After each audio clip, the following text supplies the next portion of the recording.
Welcome to Captain Jack's radio show here with Laveda Jones. Welcome. Here's a quick word from our sponsor.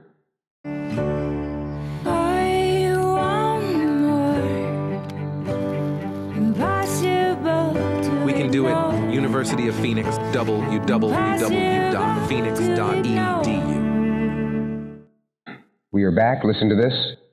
Laveda Jones is dangerous for America. He writes songs that threaten politicians and makes racist claims against people that are not racist. In fact, he is the one that is racist using the N-word, the one with an ending R. Welcome to Joe Biden's America, people. This is what we've become. Back to the angry gangster rap of the 90s that came out of the Reagan era. Style music that has come out, obviously, from a far leftist self-proclaimed Antifa leader called Laveda Jones. This music is more evil and more pointed than anything before its time. There are threats made to Trump and his family and other Republican politicians. I'm sure there are laws against that. This guy belongs in prison and is a danger to society. I know he's written songs about me, although his music and his talent are questionable. Just another angry far-left thug. I will address people like this in my second term. You will see right now. My rallies are bigger than his concerts. I'm not sure he has any, but I can guess. Not many people get to see this loser. Oh my God, bro, what have you done? Yeah, intense, huh? No doubt, wow. I haven't done anything but create art, unlike the actions that I write about, which are actions that actually harm people. Got it. Especially minorities and poor folks. I don't intend to cause harm. I don't carry out threats. I just call out policies that I think are truly menacing to this country. Look, anger, bullying, and hate have been normalized in this country. I feel like everybody's doing it now. So I felt like through my music, it's kind of a clapback, a way to respond through my art. My first question, why do you do what you do? What motivates you to get up in the morning and face the assault of the right? Well, I just felt like there needed to be something done. There's little strong opposition on some of these right-wing ideals. Nothing that uses the same level of rhetoric and name-calling and bashing implementations that are used by the other side.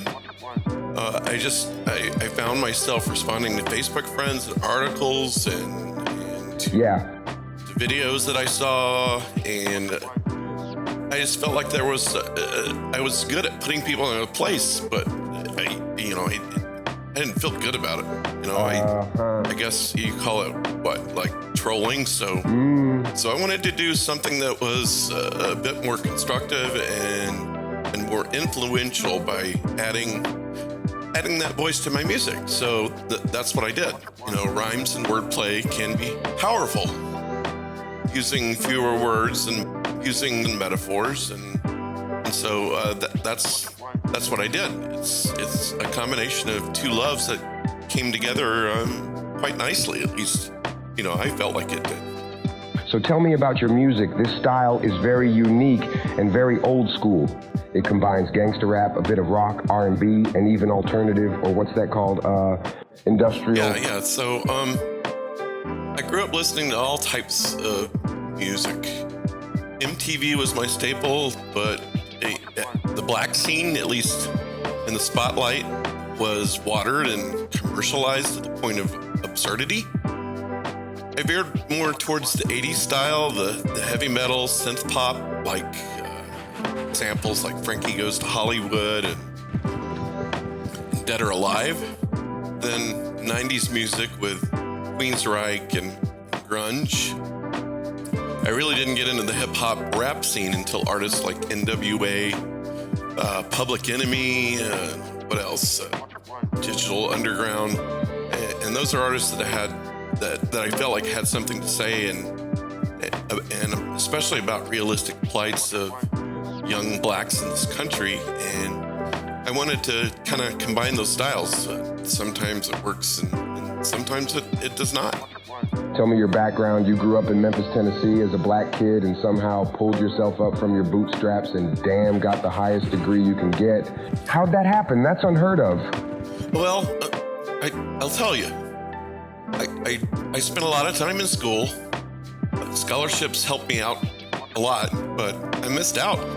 Missed out on life. I missed out on job experience. So with a doctor's degree, you don't have many options.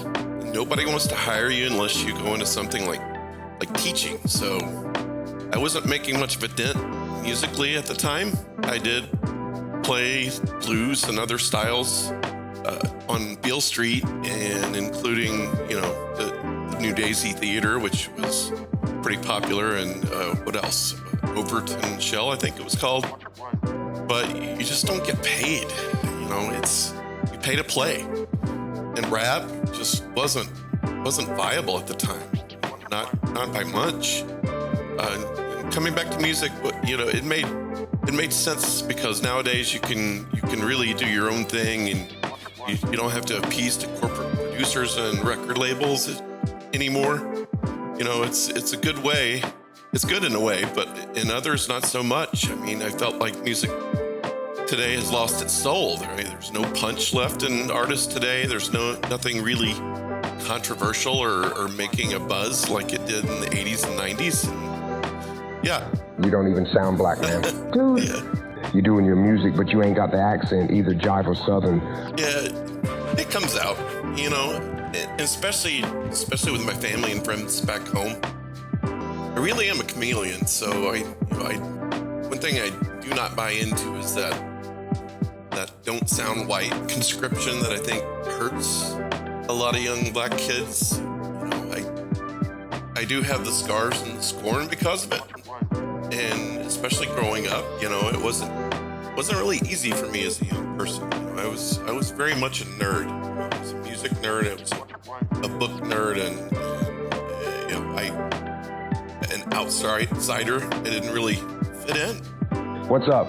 Last question. Are you worried about the material? I mean, this is a MAGA world we live in, like back to the 50s. You face that shit head on. What's going to happen to you? Well, I don't know, man. I believe in my cause, and I'm passionate about being a positive influence, but giving it back in their own brand of medicine. So somebody has to step up and metaphorically speaking, at least I hope, take the bullet. Fight fire with fire, and it's a wildfire out there. Again, I love everybody, and especially my fans, and I hope to steer towards some sense of normalization. I hope I make a difference. Laveda, thanks for coming in and chilling out with us. I wish you the best of luck with your career. I think you have a bright future. Guys, go out and get the album called Make America Chill Again. Thank you to my fans and his fans for tuning in. Peace, my friend. Good night, Phoenix.